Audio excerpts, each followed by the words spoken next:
Halo semuanya, perkenalkan, kami mahasiswa psikologi Universitas Pembangunan Jaya yang terdiri dari Naila Diaul Aulia, Fauzia Nur Fazrina, Muhammad Rizky, dan juga Jihan Fahera ingin membahas tentang ibu rumah tangga dan kesehatan mentalnya. Mari kita simak video berikut ini. Ibu merupakan sosok penting bagi sebuah keluarga. Peran ibu dalam rumah tangga sangat beragam, mulai dari mengurus rumah, mengurus anak, serta mengurus hal-hal domestik lainnya. Peran penting ibu ini sangat besar kita rasakan, mulai dari kasih sayang yang mereka berikan hingga hal-hal remeh seperti saat kamu berada pada situasi di mana kamu kehilangan barang dan hanya ibu yang dapat menemukannya. Walau ibu memiliki peran yang sangat penting bagi keluarga, ternyata ibu juga mengalami permasalahannya sendiri. Permasalahan yang dihadapi seorang ibu tidak dapat dikatakan ringan, dan bahkan permasalahan yang dihadapi ibu rumah tangga dapat mempengaruhi kondisi mental dan kesehatannya. Di tahun 1940-an, banyak bermunculan suatu gejala gangguan mental, di mana banyak para ibu rumah tangga mengalami peningkatan emosi negatif seperti kemarahan dan emosi neurosis lainnya. Gejala ini dialami oleh banyak ibu rumah tangga di Amerika, hingga gejala tersebut diberi nama housewife syndrome. Housewife syndrome adalah gangguan mental yang didiagnosis para banyak ibu rumah tangga Amerika yang menderita histeria atau neurosis serta menunjukkan kecenderungan ketidakbahagiaan dalam peran mereka sebagai ibu rumah tangga di pertengahan abad ke-20. Istilah lain yang biasa digunakan adalah housewife nervous, trapped housewife, housewife's blight, dan unhappy housewife syndrome. Sebenarnya, banyak faktor yang menyebabkan munculnya gangguan housewife syndrome ini. Namun, faktor paling umum yang dialami adalah ketimpangan peran antara suami dan istri di dalam rumah. Bentuk dari ketimpangan ini adalah banyaknya perempuan yang tidak sebebas laki-laki dalam mengekspresikan perasaannya. Perempuan pada saat itu dituntut sebagai seseorang yang selalu memberikan kasih sayang, mengurus keluarga, dan berpenampilan baik saat berpergian dengan suami. Dengan kata lain, perempuan atau ibu saat itu memiliki kewajiban layaknya perhiasan yang harus tetap cerah menawan dimanapun dan kapanpun. Sedangkan saat perempuan merasakan emosi-emosi negatif seperti sedih, marah, kecewa, hingga memunculkan perilaku seperti mengumpat dan lainnya, masyarakat menganggap perilaku tersebut mengganggu dan tidak feminin. Jadi, perempuan yang menyampaikan ketidakbahagiaannya dianggap sebagai penyimpangan sosial dan diagnosis sebagai neurotik, gila atau menderita gangguan mental seperti housewife syndrome. Selain itu, perempuan secara tradisional dianggap memiliki dua peran dalam keluarga, yaitu menjadi istri dan ibu. Tidak hanya bertugas sebagai pendamping suami secara fisik dan mental, tetapi juga menjadi lingkungan sosial untuk anak.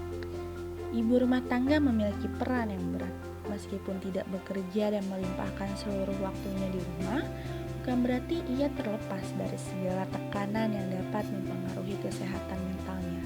Ditambah dengan adanya batasan-batasan yang dialami oleh perempuan dan ibu, seperti lingkup sosial yang terbatas, tidak memiliki waktu luang untuk diri sendiri, kurang membagi waktu dengan baik, dan batasan lainnya, yang membuat perempuan khususnya ibu rumah tangga rentan mengalami gangguan mental.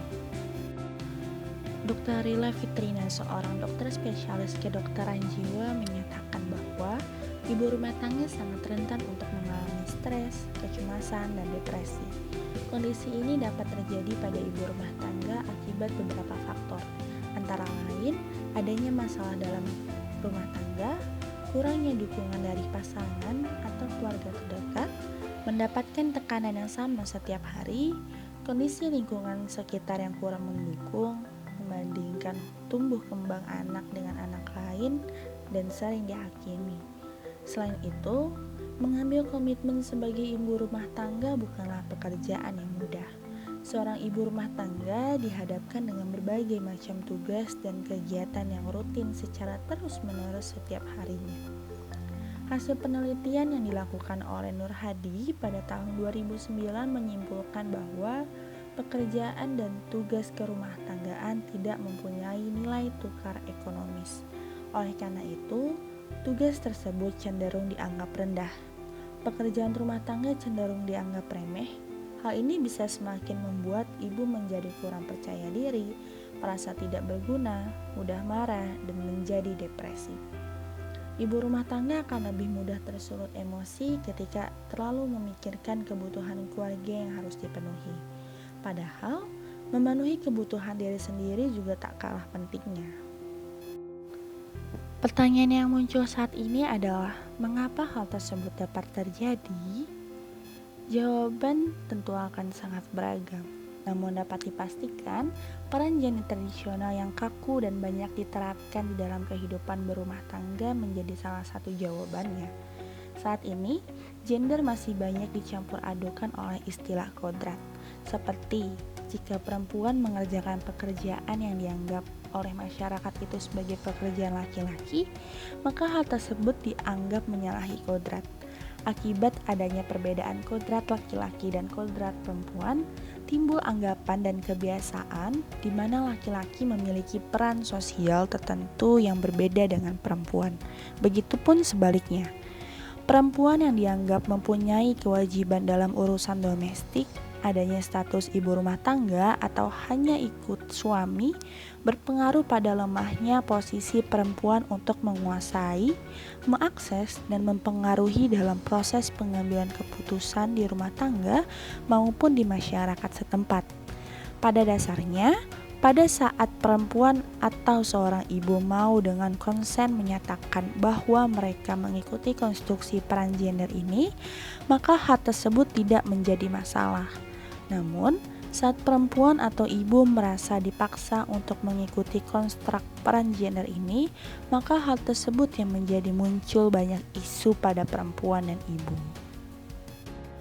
Walaupun memiliki banyak hal negatif, namun konstruk gender tradisional akan perempuan dan ibu rumah tangga tetap ada di masyarakat. Hal tersebut terjadi karena adanya faktor sosial budaya. IDA pada tahun 2001 menyebutkan bahwa agama, budaya, dan lingkungan sosial memiliki pengaruh kuat akan peran gender seseorang di Indonesia. Hal ini menyebabkan timbulnya pro dan kontra baik dari peran gender itu sendiri atau pandangan yang muncul dari agama, budaya, dan lingkungan sosial.